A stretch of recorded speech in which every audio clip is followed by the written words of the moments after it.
The dramatic events in Venezuela have acted as something of a circuit breaker for the Albanese government, which is under pressure over its decision not to establish a federal royal commission into anti-Semitism.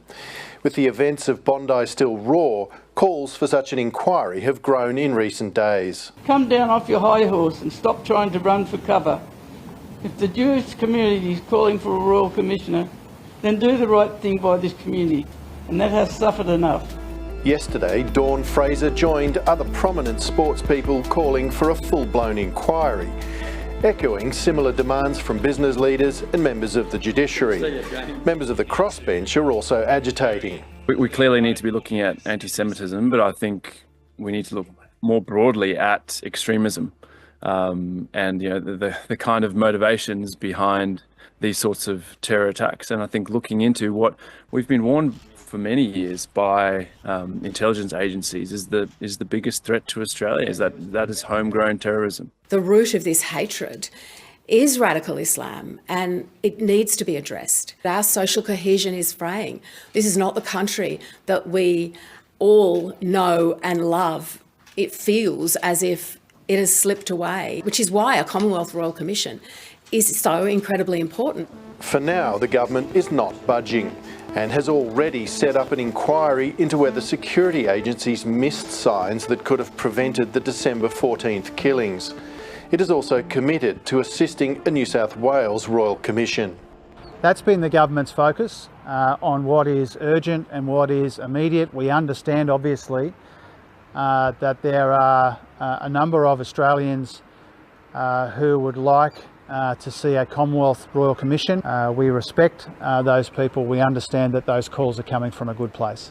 I think we should be using something like a Royal Commission to not only ensure that we are looking at everything that potentially went wrong, what we can do in the future to prevent these sorts of attacks, but also ensure that the community feels like they're being taken seriously. Despite the push for a Royal Commission, there are opponents. Royal Commissions have a habit of being extended, they have a habit of branching out. Prominent criminal defence barrister Robert Richter, a critic of the Israeli government's occupation of the Palestinian territories, last month refused to sign a letter backed by more than 130 senior legal figures calling for a federal royal commission. If there was to be a bona fide commission, it requires deep thought, deep preparation, deep research. Free Palestine! One of his key concerns is that the definition of anti-Semitism would be in dispute, including whether criticism of the Israeli government should be included. It has to be one that allows Jews, including non-Zionist Jews, post-Zionist Jews, anti-Zionist Jews, and there are some, there are quite a few.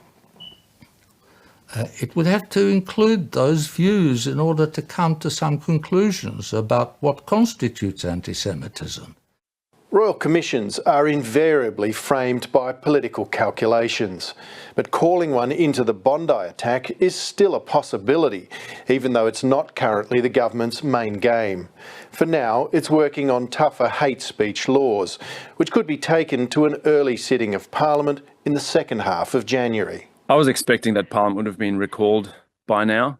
I think that the public expects politicians to drop everything and actually start looking at how do we ensure that we're tightening up the relevant legislation. Is if it's around hate speech, if it's to do with gun control. I think the important thing here is that we learn the lessons of that horrifying atrocity on the beach and in the park at Bondi. And there are a number of ways to go about that.